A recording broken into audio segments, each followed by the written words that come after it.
एक दिन अचानक धर्मपाल के चावल के मिल में किसी कारण आग लग जाती है। जब दोनों बाप बेटे को यह खबर मिली तो वे दौड़ते हुए वहां पहुंचे। मिल के बाहर लोगों की भीड़ जमी हुई थी, लेकिन गांव वालों ने पहले से ही आग बुझा दिया था।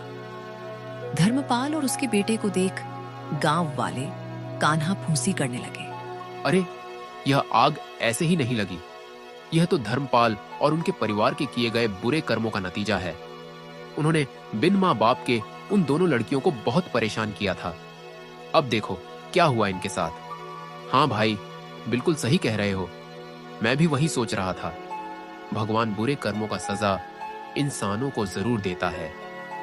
भगवान के घर देर है, लेकिन अंधेर नहीं। गांव वालों की बात सुन के दोनों बाप बेटे गंभीर चिंता में चले गए।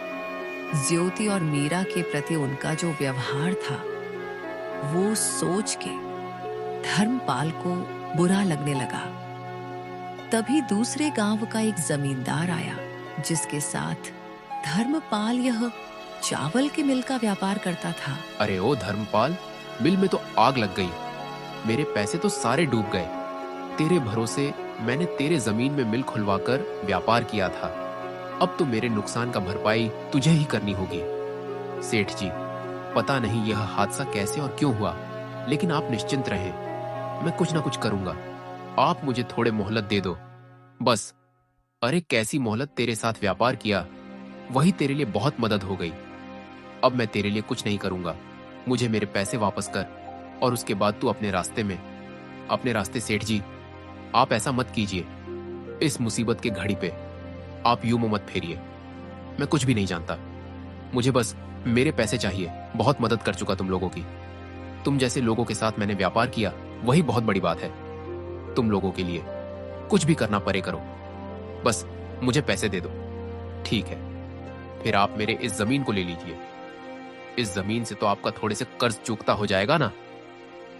अगर हो जाए तो मैं आपको कल जमीन के कागजात भेज दूंगा, और बाकी के पैसे मैं नहीं दूंगा, क्योंकि आप भी मेरे इस चावल के मिल का हिस्सेदार थे और आपने इससे मुझसे ज्यादा मुनाफा कमाया है।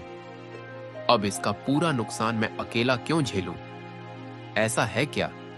ठीक है, तू मुझसे दुश्मनी मोल ले रहा है, देख लूंगा तुझे। फिलहाल तू मुझे अपनी इस जमीन के कागजात भेज दे।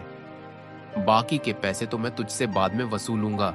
जमींदार से यह सुनने के बाद दोनों बाप बेटे हताशा और गुस्से में वहां से घर निकल जाते हैं।